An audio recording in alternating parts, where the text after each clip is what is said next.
हिमाचल प्रदेश के रहने वाले और पिछले 20 वर्षों से ऑस्ट्रेलिया के मेलबर्न में कार्यरत लोकेश शर्मा मेडिकल क्षेत्र में अपनी सेवाएं दे रहे हैं। व्यस्त जीवन के बावजूद कविता उनका जुनून है। उनकी रचनाएं श्रोताओं के दिलों पर गहरी छाप छोड़ती हैं।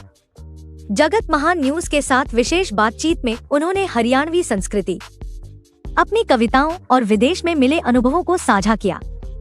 साथ ही रोजगार और उज्जवल भविष्य की तलाश में विदेश जाने की सोच रहे युवाओं को दिया एक प्रेरणादायक संदेश।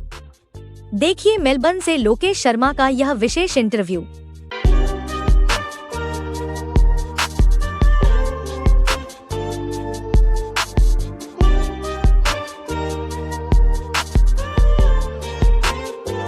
ये अनपढ़ता नहीं है, किसी को आप तू करके बोल रहे हो जी। ये निकटता का मानक है।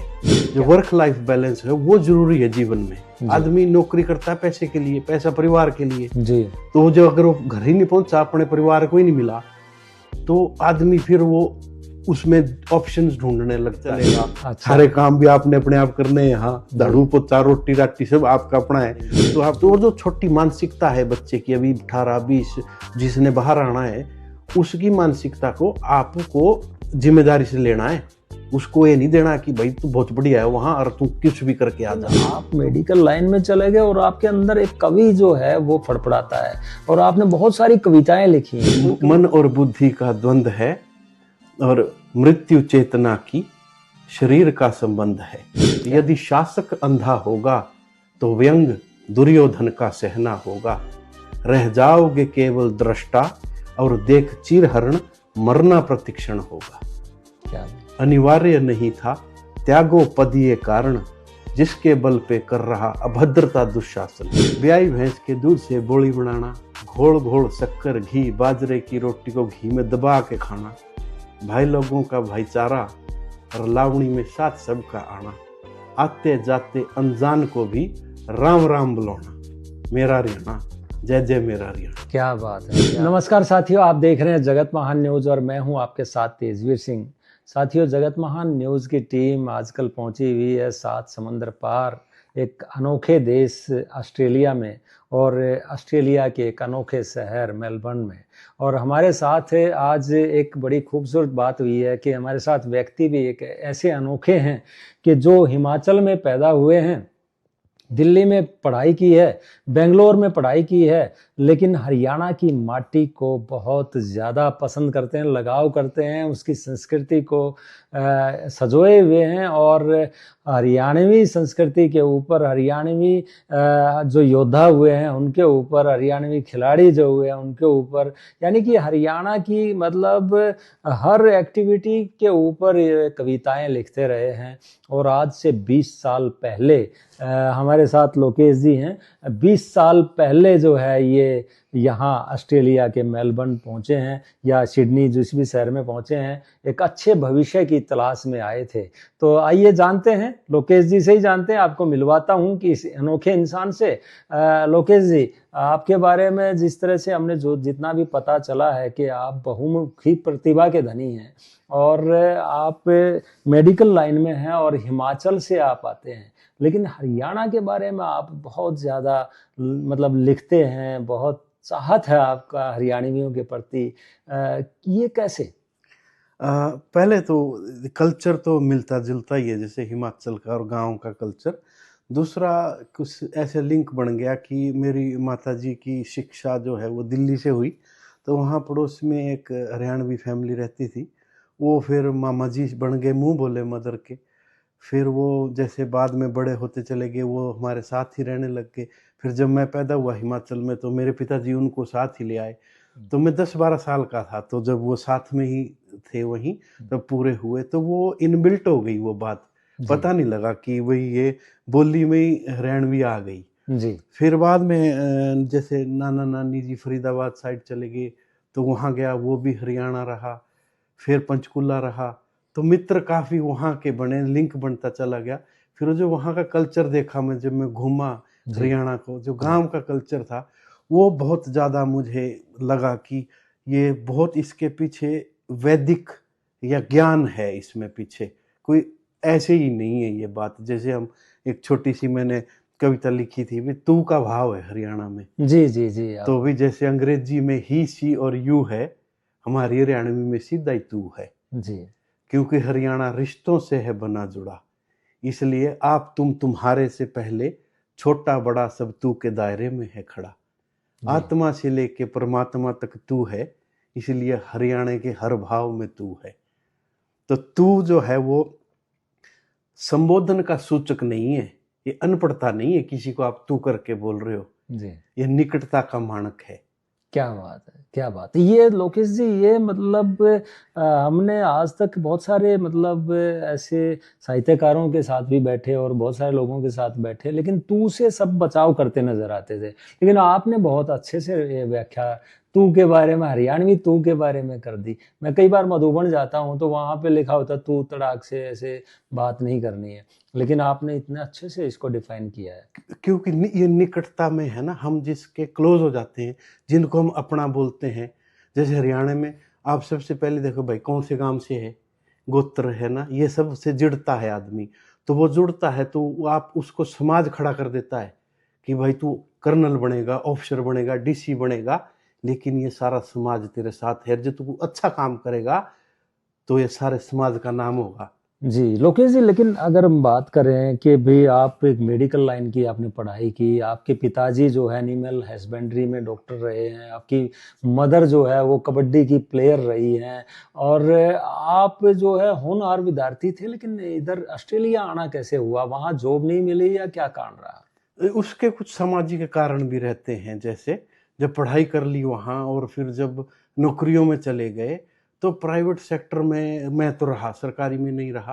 तो प्राइवेट सेक्टर में कुछ मैंने, जैसे एक्सप्लॉयटेशन आप कह सकते हो कि भाई, एक तो आपको जैसे यहाँ ओवर टाइम आप करोगे तो वो आपको रिक्वेस्ट करेंगे रुकने के लिए, तो उसके भी आपको पैसे मिलेंगे। जी आपको संडे सैटरडे बुला रहे हैं, उसके भी पैसे मिलेंगे। तो वहाँ तो फिक्स है महीने की तनख्वाह। जी और 12 घंटे 13 घंटे रोकेंगे आपको, कहाँ जी चला जी रुक के। तो वो जिसको हम बोलते हैं ना वर्क लाइफ बैलेंस, ओके जो वर्क लाइफ बैलेंस है वो जरूरी है जीवन में। जी आदमी नौकरी करता है पैसे के लिए, पैसा परिवार के लिए। जी तो वो जो अगर वो घर ही नहीं पहुंचा, अपने परिवार को ही नहीं मिला, तो आदमी फिर वो उसमें ऑप्शंस ढूंढने लगता है कि यार ये तो मेरे को एक्सप्लॉयटेशन लग रहा है। जी तो कई बातें हो जाती हैं। अब हो सकता है अभी मल्टीकल्चरल कंपनी का वहाँ माहौल बदल गया हो, अलग बातें हो गई हो, ये व्यक्तिगत एक्सपीरियंस भी हो सकता लेकिन है। आप जब आए तब मतलब इस तरह का माहौल हाँ। था, तो आप यहाँ पे डायरेक्ट आपको जॉब मिल गई थी या आप स्टूडेंट वीजा पे आए थे, कैसे आए थे? नहीं, हम उधर से ही पीआर लेके आए थे। जैसे मैंने दवाइयों की फैक्ट्री में काम किया, तो एज ए इंडस्ट्रियल फार्मासिस्ट हम वहाँ से अप्लाई करके दवाइयों का एक्सपीरियंस जो मेरा रहा जी फैक्ट्री का, उस बेस पे यहाँ आए। फिर यहाँ हमने जॉब ढूंढी, जी तो फिर उससे से रिलेटेड फील्ड में यहाँ नौकरियाँ मिली। तो वैसे करते करते नौकरी फिर वैसी सेटल हो गई। जी। यानी कि वहाँ जो हरियाणवी कल्चर देखा, हिमाचली कल्चर, जो कि बहुत ही ऐसे सहज स्वभाव के लोग होते हैं हिमाचली, सबको अपना बना लेते हैं। आपने भी हमें अपना बना लिया है यहाँ, हम आपसे जब से मिले हैं। तो मतलब कैसे यहाँ के जो संस्कृति है उसमें सामंजस्य से बैठाया आपने? यहाँ पे आपका मन लग गया था या फिर लगाना पड़ा? काम के हिसाब से तो लगाना पड़ा था शुरू में। आप क्योंकि आपका परिवार वहाँ है, माता पिता बहनें रिश्ते सब वहाँ होते हैं, तो उसके लिए तो आप उनको मिस करते ही हो, पर लगाना पड़ता है। दूसरी जो सहजता की बात है, सिंपलिसिटी तो यहाँ भी है लोगों की। जी जैसे काम पे है, सभ्यता है, और जिसको हम बोलते हैं ना कि सिविक सेंस है, जी तो वो हमारे गांव में रही है। पहले हिमाचल के गांव में, हरियाणा के गांव में वो रही है। जैसे अभी हम बात कर रहे थे कि भाई एक गांव है तो उस गांव में शादी नहीं होगी, जी तो जो बच्ची है उसको हमने, आप देखो कितना सुरक्षित माहौल दे दिया जी कि गुड़िया ये परिवार, ये सारा गांव, ये तेरे भाई है, ये ताया चाचू है। तो वो उस बच्चे का परवरिश बिल्कुल ऐसे हो गई मुक्त कि मैं फ्री हूँ, जी मेरे को कहीं से कोई खतरा नहीं है। आज जब हम इसकी बात करते हैं समाज में, वहाँ ऐसे केसेस होते हैं, तो वो एक समाज संरचना थी ना वो। तो उसके लिए बैठक जरूरी है, चिंतक जरूरी है समाज में, जो ऐसी बात करे। तो वो यहाँ लगी मुझे आकर के। जी वो यार जैसे हमारा गांव का कल्चर है, यहाँ के सभ्य समाज में वो चीज़ है। जी। तो वो बदला फिर वहाँ। तो थोड़ा सा वहाँ जो ऐसे रूल रेगुलेशन को कई बार फॉलो नहीं करते हैं हिंदुस्तान में, ट्रैफिक नियमों का पालन नहीं करते हैं, स्वच्छता का हमें खुद की जिम्मेदारी समझनी चाहिए, कई बार हम नहीं करते हैं, लेकिन यहाँ पे सब कुछ साफ सुथरा नज़र आता है, ट्रैफिक नियमों का लोग पालन करते नज़र आते हैं। पैसा यहाँ पे हो सकता है बहुत ज़्यादा हो, लेकिन कई बार याद तो आती होगी जो हमारे अपने परिजन हैं या हमारे रिश्तेदार हैं, कई बार ये दूरी जो है कई बार खलती है या मतलब ठीक है आते नहीं जाते? लगती है, दूर लगता है, पर जैसे अगर वहाँ को भी कोई दूसरे शहर में नौकरी कर रहा है, तो वो भी घर पहुँचने में उसको उतना ही समय लग जाता है। अब कनेक्टिविटी हो गई है, ग्लोबलाइज़ेशन की उससे हो गई है, पर फिर भी आप उन रिश्तों को मिस करते हो। हमारे तो आवणियाँ-जावणियाँ लागे रहे 24 घंटे, जी, है ना? पतीला धरे रहे उस पे चूल्हे पे, जी। तो वो यहाँ नहीं है। कोई किसी को बोल के पूछ जी, के लेके चलेगा। अच्छा, सारे काम भी आपने अपने आप करने हैं यहाँ, जी, झाड़ू पोछा रोटी राटी सब आपका अपना है, जी। तो आपको वो सर्विस भी वहाँ यानी कि मिलती है। 20 साल से आप सेटल हैं, आपकी धर्मपत्नी भी बहुत अच्छी जॉब करती हैं, एक बेटा आपके पास है, लेकिन आप यहाँ नौकर नहीं रख सकते, ऐसा नहीं है? रख सकते हैं, बट अफोर्डेबिलिटी है ना। जी, अफोर्ड नहीं कर सकते। हाँ भाई, अफोर्ड भी कर सकते हैं, ऐसी जी, बात नहीं है, जी, पर आप सोचते यार जो काम मैं खुद कर सकता हूँ, जी, कर लूँ, जी, उसके लिए मैं फालतू खर्चा क्यों करूँ? तो जी, वो आदमी उस तरह से चलता है। बहुत सारे लोग तो करते हैं, क्लीनिंग एजेंसीज हैं, इनको हायर करते हैं, उनको बुलाते रहते हैं, पर वहाँ तो आपको तो इंडिया में हर पर मिल ही जाएगा ना, जी, खाना बनाने वाले, जी, जी, वो सब है, तो वो चीज़ें हैं। बाकी अपनी सभ्यता के, अपने कल्चर को तो हर एक आदमी मिस करता है। जब आप जाते हो वहाँ शादी परिवार इसमें सब में बैठते हो, सब लोग मिलते हैं, जी। तो लेकिन थोड़ा आजकल जैसे लोकेश जी के जिस प्रकार से लोग विदेश के प्रति बहुत ज़्यादा आकर्षण हो गया लोगों के अंदर, कई बार मान सकता हूँ कि अभी रोज़गार की कमी होती है, तो भी लोग जो है विदेशों में अपना अवसर ढूँढते हैं। कोई लोग डोंकी के माध्यम से जाते हैं, कोई दूसरी चीज़ों से जाते हैं। लेकिन क्या इतना आसान है यहाँ पे ज़िंदगी, मतलब काम मिल जाता है लोगों को नहीं, आसानी टफ से है, या क्या? बहुत बहुत टफ है। और मैं यही करूँगा कि रिक्वेस्ट भी कि आप गलत तरीके से, अनुचित माध्यम से ना आओ बिल्कुल भी। एक तो इतना पैसा लगता जी, है ना? आप लोन लेते हो, वो परेशानी है, और काम मिलना आसान नहीं है। इन कंट्रीज़ में मैन्युफैक्चरिंग अपनी नहीं है। यहाँ सब चाइना से आता है बन के, मैक्सिमम बाहर से आता है, तो आदमी ऑड जॉब्स में जाता है। जी, पढ़ा लिखा भी होगा। दूसरा क्या है कि आकर्षण है, जैसे यहाँ के जो लोग जाएँ अगर भारत, तो वहाँ गाँव में वो बात करें कि भई ऐसा है वहाँ, ना कि जाकर के आप फूहड़ता दिखाओ वहाँ, जैसे जिसको हम देसी लैंग्वेज में फुकरापंती भी बोल देंगे। तो जी, वो जो छोटी मानसिकता है बच्चे की, अभी 18-20 जिसने बाहर आना है, उसकी मानसिकता को आपको ज़िम्मेदारी से लेना है। उसको ये नहीं देना कि भई तू बहुत बढ़िया है वहाँ और तू कुछ भी करके आ जा। तो वो वहाँ आकर्षित होके, मोहित होके फिर फँसता है। तो जी, आप रिस्पॉन्सिबिलिटी जो सत्य है, उसको वैसे रख के वैसे बताओ भई ऐसा है। मुश्किल होता है, कितनी फीसें लगती हैं यूनिवर्सिटी की, फिर कैसे काम करना पड़ता है, यूनिवर्सिटी की फीसें निकालनी पड़ती हैं, तो कठिन है, जी। यानी सरल कि नहीं जो है। मेहनत हम यहाँ आके करते हैं, वहाँ करके भी अपना जीवन सफल हाँ, बनाया अब जा सकता है। वहाँ इन्वेस्टमेंट बहुत कर रहे हैं, ये सरकारें कितना काम कर रही हैं कि आए कुछ वहाँ इन्वेस्टमेंट हो, लोग काम करें, तो जो करते हैं वहाँ वो तो बहुत अच्छा कर रहे हैं वहाँ भी।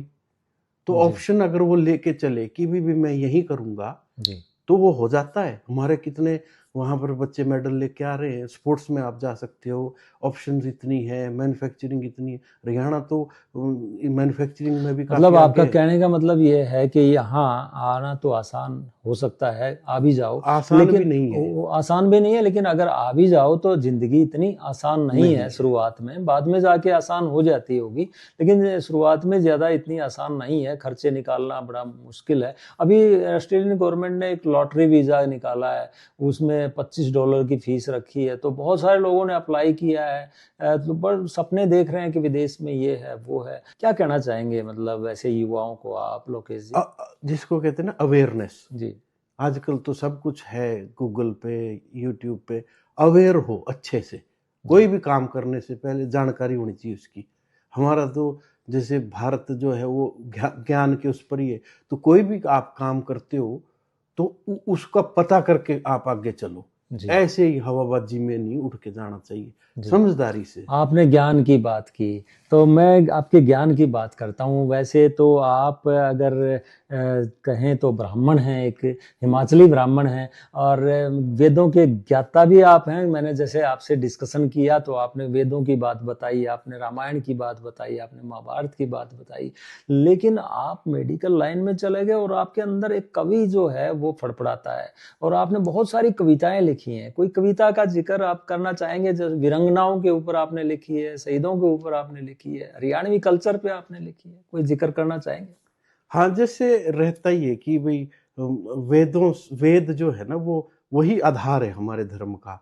तो वेद विद धातु से बना, विद्या मतलब विद्या, ज्ञान। जी तो वेदों का जो निचोड़ है वो उपनिषद है, वही ब्रह्म विद्या प्रतिपादित है। जी तो वो हो गई, और गीता हो गई, और उपनिषद, इनको हम प्रस्थानत्रयी बोलते हैं। ये मेन आधार है जिसको वैदिक सनातन धर्म या हिंदू धर्म बोल रहे हो। पुराण बहुत बाद में आए, वो जी दृष्टांत देते हैं हमारे को समझने को धर्म का। जी तो वो वहां से चलता है। बाकी ऐसे तो चलता ही रहता है कि जैसे भी आपने कहा कि गीता के ऊपर, तो जी वो जैसे अब एक ये कि मन और बुद्धि का द्वंद्व है। है। जैसे अब अर्जुन को वहां मोह हो गया था, जी है ना। तो जी इसको हम इसी पे लेते हैं कि मन और बुद्धि का द्वंद्व है, और मृत्यु चेतना की शरीर का संबंध है।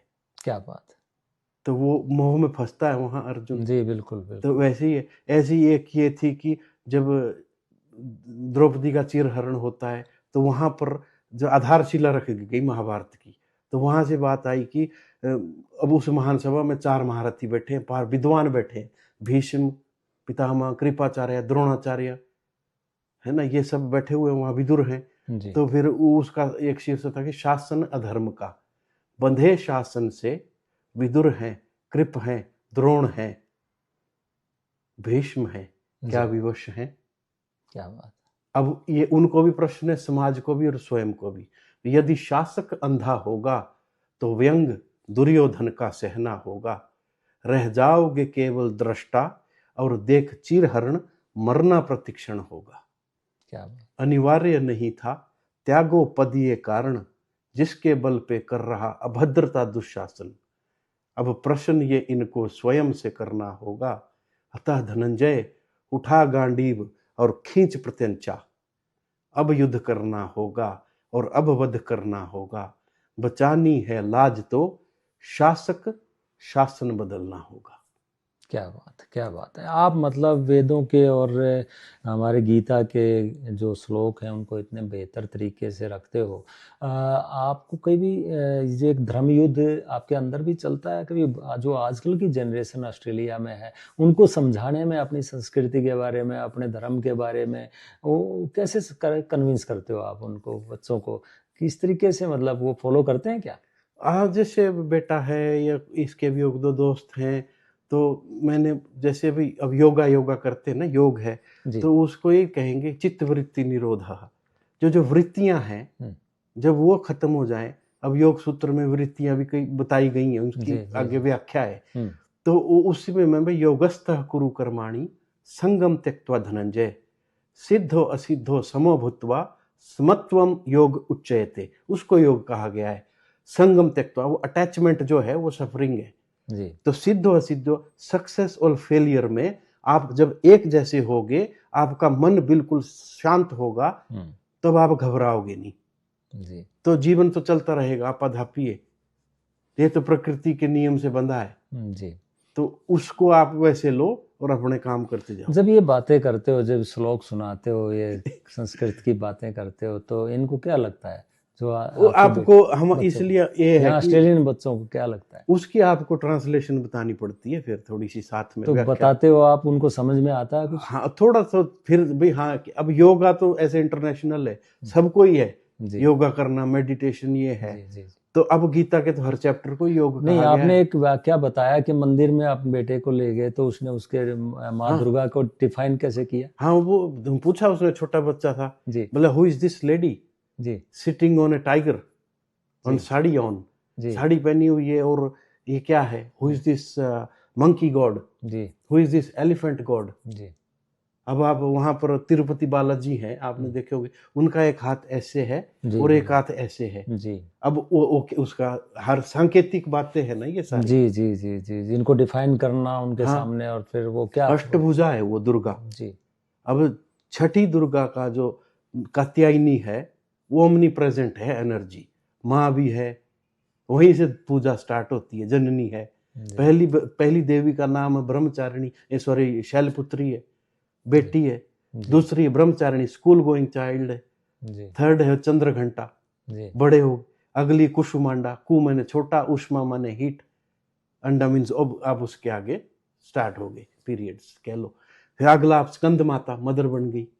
स्कंद माता के अगली देवी, उसको आप दुर्गा कहते हैं, कात्यायनी कहते हैं, अष्टभुजा है वो वहीं से दुर्गा पूजा स्टार्ट होती है। अगली देवी का नाम हम लें तो बोलते काल रात्रि, रक्त बीज पी गई। फिर दुर्गा सप्तशती जो है वो सारी उस पे है। तो दृष्टांत है ना, वो ज्ञान का दृष्टांत वहीं से आता है। अगली देवी का नाम महागौरा, बाल सफेद हो गए, गोरा सफेद। अगली ब्रह्मलीन हो गई, सिद्धिदात्री है, तो विसर्जन हो गया। जी, मुझे तो लगता है आपको यहाँ के जो मंदिर हैं उनमें एक आध बार लेक्चर जरूर ओ देना नहीं चाहिए, नहीं, तब जाके ये हमारे लोग जो है समझेंगे इन सारी नहीं चीजों को। ये बड़े तथ्यपरक बात आप करते हो, ये बहुत अच्छी बात है। लेकिन अगर हरियाणवी कल्चर की बात करें, हरियाणवी माटी की बात करें, तो उस पर भी आपने कविताएं लिखी है, तो कोई कविता उस पर भी आप कोई कहना चाहेंगे? हाँ वैसे तो रही है काफी, जी पर जैसे भाई हरियाणा का है ना, मेरा हरियाणा, जी जहाँ दूध दही का खाना, जी हरि का हुआ आना, मर्यादाओं का हुआ बचाना, क्या बात। मोर की पीहू पीहू, सावण के झूले और भैंस का ब्याना। ओ ब्याई भैंस के दूध से बोली बनाना, कहीं खीस भी बोलते हैं, जी जी जी, खीस, है ना। खीस बोलते हैं।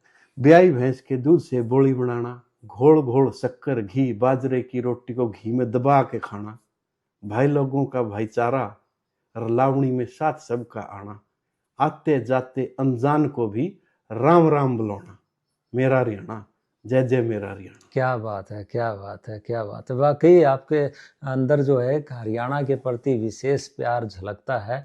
और अगर मैं बात करूं दोबारा से ऑस्ट्रेलिया की, तो ये कभी आपके उद्गार व्यक्त करने का मौका मिलता है कभी? ऐसे हमारे हाँ नहीं समाज के लोग इकट्ठे होते हैं कभी? बहुत बहुत यहाँ काफी हरियाणा के काफी लोग हैं, जी मिलते हैं, बैठते हैं।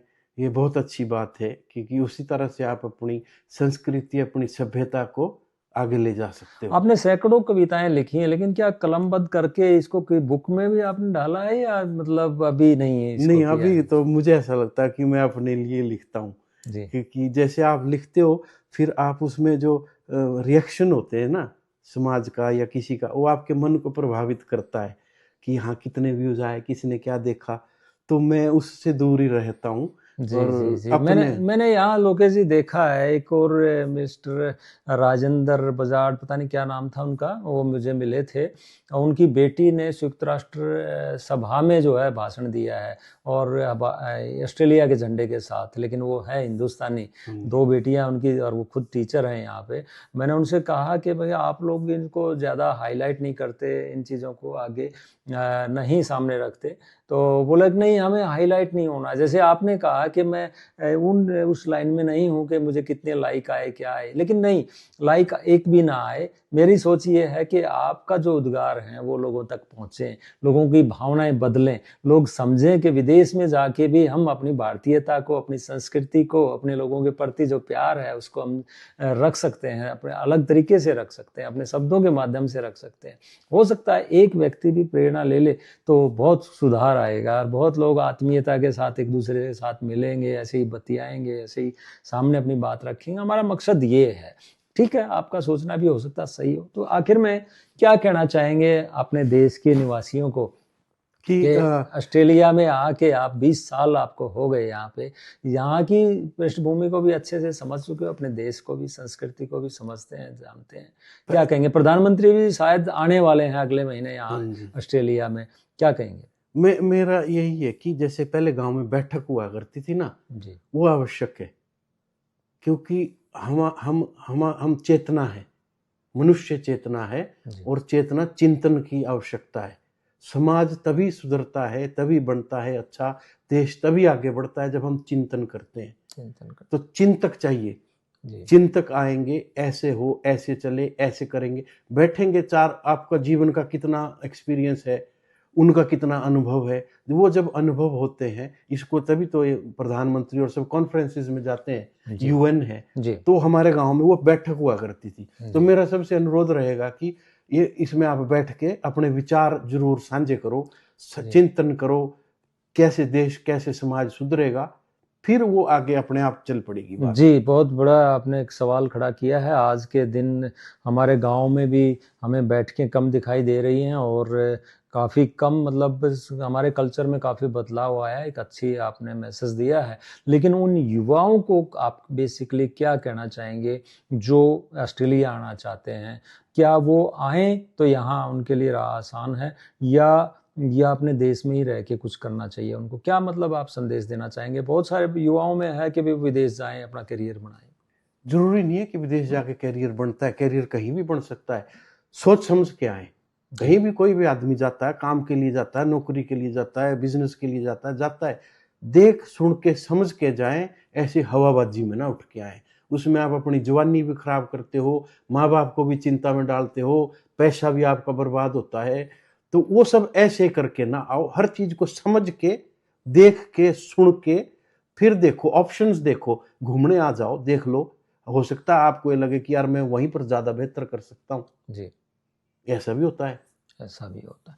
तो दर्शकों, ये देखा आपने, लोकेश शर्मा जी थे हमारे साथ और ये 20 साल से ऑस्ट्रेलिया में यहाँ पर हैं और इनका परिवार भी यहाँ पे है, लेकिन माता-पिता हिंदुस्तान में हैं, लेकिन मिलने जाते हैं, अपनी माटी से प्रेम करते हैं और हरियाणवी प्रेम इनके अंदर कितना है वो आपने देखा होगा कविताओं के माध्यम से, और तू का इन्होंने कितने अच्छे से उसका सारांश निकाला, आपने देखा होगा। और ऐसे ही बहुत सारे प्रतिभाएं हमारे देश की जो है ना यहाँ ऑस्ट्रेलिया में हैं, जिनसे मिलने की ज़रूरत है, जिनके विचारों को बाहर लाने की ज़रूरत है। लेकिन काफ़ी कुछ सीखने को मिला, काफ़ी कुछ जानने को मिला और काफ़ी प्रभावित हुए लोकेश जी आपसे हम, क्योंकि इतने दूर आके और हमारे वेदों को, हमारे गीता को, हमारे रामायण को, हमारी इसी संस्कृति को समझने का आपके साथ मौका मिला। बहुत बहुत धन्यवाद, बहुत बहुत धन्यवाद। नमस्कार। नमस्कार, राम राम। राम राम।